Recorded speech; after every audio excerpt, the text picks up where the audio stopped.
এই নাও বোন, তুমি যদি একটা আগে আসতা তাহলে আরো অনেক কিছু দিতে পারতাম। তোমার আসার আগে আরো দুজন আসে এগুলো সব নিয়ে গেছে। এই নাও। আমার মতো ফকির আরো অনেক আহে বুঝি। ফকির তো তোমরা না, ফকির আমরা সবাই। তুমি চাও আমার কাছে একবার, আর আমি তার কাছে চাই সারাদিনে 5 বার। সেই হিসাব করলে তোমার থেকে বড় ফকির আমি। কেমন কইরা? এই যে দেখো, তুমি আইসা আমার কাছে এক হাত পাইতে চাইলা, আর আমি দিন রাত সারাদিন কইরা 5 বার এই 2 হাত তুইলা তার কাছে চাই। তাহলে এবার বুঝো বড় ফকির কে, তুমি না আমি। আর তুমি তো আমার কাছে চাইলে আমার মনে হয় যে আমি আমার ঋণ শোধ করতে পারতেছি। তো তোমার ঋণ শোধ করবো কিভাবে? ঋণ? কিসের ঋণ? যেমন দেখো, আল্লাহ তোমার হক আমার কাছে দিয়ে রাখছে। আজকে যদি তুমি আমার দরজায় না আসতা, তাহলে আমার তোমার ক্ষুধা লাগতো না, ক্ষুধায় ঋণটা শোধ করা লাগতো না। দেখো, তুমি আমার দরজায় আসছো, আল্লাহ তোমার আমার কাছে পাঠাইছে। আমার কত বড় ঋণ তুমি শোধ করছো।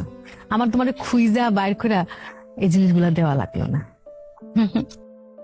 তোমার মতো এই বোঝার ক্ষমতা যদি আল্লাহর দুনিয়ার সকল মানুষরে দিত, তাইলে মনে হয় সবাই ভালো থাকতো। ও ভাইজান কই? তোমার ভাইয়ের আসার সময় হয়ে গেছে, কিছুক্ষণের মধ্যেই চলে আসবে। আমি আমি যে আয়সা পড়ছে। আসসালামু আলাইকুম। কেমন আছো তুমি? জি আলহামদুলিল্লাহ ভালো আছি। তোমার অটোটা কই? আমার অটোটা তো বিক্রি করে দিছি। আচ্ছা, তো সেই টাকা কারে কারে দান করলে বলো তো? টাকা আছে আমার কাছে। তুমি হঠাৎ করে কোনো কথাবার্তা নাই, অটোটা বেঁচে দিলে। কারে দিছো খুলে বল, কাহিনী তো নিশ্চয় কোনো একটা আছে। শোনো বউ, ওই যে লতিফ আছে না, লতিফের তো একটা রিক্সা চালায়, খুব কষ্ট করে। তো ওর একটা অটো রিক্সা দরকার, তো 50,000 টাকা বিক্রি করছি, 40,000 টাকা লতিফরে দিছি, আর 10,000 টাকা পরে দিবে বলছে। আচ্ছা, তাও বাকি 10,000? বউ, হ্যাঁ। খুব ক্ষুধা লাগছে, খাইতে দাও। হ বুবু, ভাইয়ের মনে অনেক খিদা লাগছে, তাড়াতাড়ি কয়টা খাইতে দাও। তুমি যাবে কেন? তুমিও লও। তুমিও আহো, লও। চলো আহো। এক লগে খায়া তারপর বাইরে।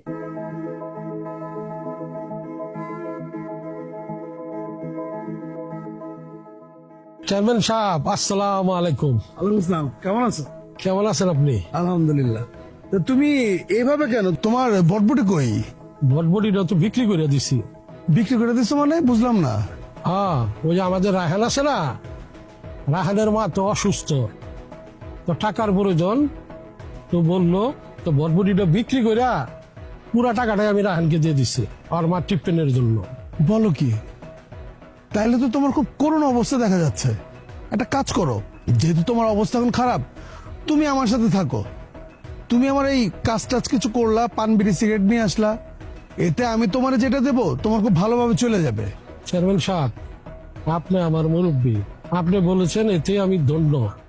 আপনার কাজ করব, কিন্তু টাকা পয়সা লাগবে না আমার। কিন্তু আমার তো কাজ ঠিক হয়ে গেছে, ওই কাঠ কাটলে প্রতিদিন 1500 থেকে 2000 টাকা আমি পাবো। কি বলুন তোমার মিয়া, মানুষ মেম্বারি করে বাড়ি গাড়ি করে ফেলছে, কি সুন্দর আরাম এসে থাকে। তোমার বুদ্ধি দিলে তো তুমি বুদ্ধি নিবা না। শুনো, জীবনে বাঁচতে হলে পরে টাকার দরকার আছে, বুঝছো?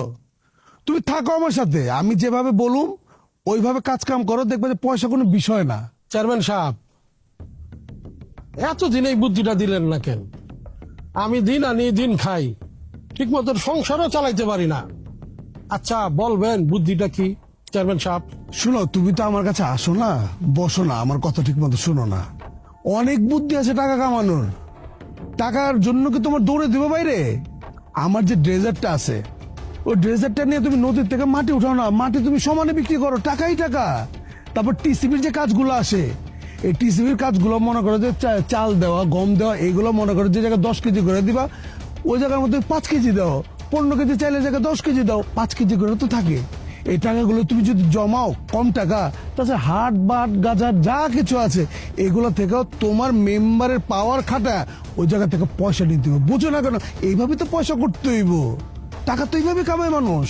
চেয়ারম্যান সাহেব, আপনি যে কথা বললেন, ওই ডেজার দিয়ে যদি মাটি তোলা হয়, ওই নদীর আশেপাশের বাড়ি ঘরগুলো সব তো ভেঙে নদীতে পড়ে যাবে, মানুষের ক্ষতি হবে না? আপনি যে উপদেশটা দিলেন, এই উপদেশটা সবই হারাম। হারামের টাকায় খেয়ে আরাম মিলবে না, এটা আমার পক্ষে সম্ভব না চেয়ারম্যান সাহেব। ঠিক আছে, বুঝলাম, কিন্তু জীবনে বাঁচতে হলে সবকিছু করতে হয়। কোনো ধরনের কোনো সাহায্য লাগলে আমাকে বলবা। ঠিক ধন্যবাদ আছে? চেয়ারম্যান সাহেব, আসসালামু আলাইকুম। ওয়ালাইকুম আসসালাম।